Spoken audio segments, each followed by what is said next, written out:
Hindi naman pinahintulutan ng Indonesia APEC Committee ang ilang Hong Kong journalist na mag-cover muli sa APEC Summit. Ito'y matapos sigawan ang Pangulo habang may kinakausap ito. Muli si Elena Luna ang ating tagapagbalita.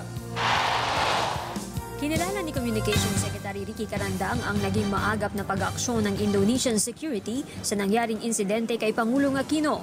Ito ay matapos ipilit ng ilang mga mamamahayag mula Hong Kong ang pagtatanong sa Pangulo sa pagdating niya sa APEC CEO Summit. The President remained calm throughout. As he was walking into the plenary session with the CEOs, he was accosted very rudely and very aggressively by a number of people claiming to be journalists from Hong Kong.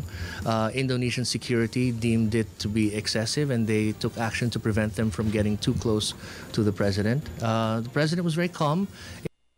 He entered the plenary.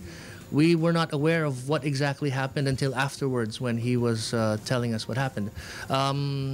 But as you know, he was delivering his remarks and he got a pretty good reception from the international business community. So it's not an issue that we want to make too much of a big deal. Pinipilit umano ng mga Hong Kong journalists na itanong sa Pangulo ang tungkol sa nangyaring hostage crisis sa Maynila noong 2010. Para magawa ito, sinigawan nila si Pangulong Aquino kaya pinalabas sila ng organizer. Sinabi ni Secretary Carandang na bilang isang dating mamamahayag, nilampasan ng grupong ito ang hangganan ng dapat lamang nilang gawin. As a former journalist, I know what it's like to aggressively question a subject.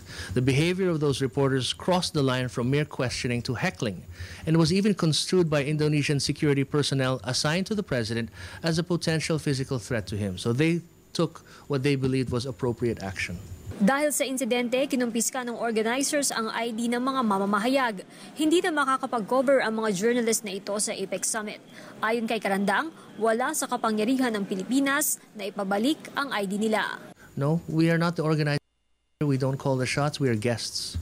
Para sa Telebisyon ng Bayan, Elena Luna, Bali, Indonesia.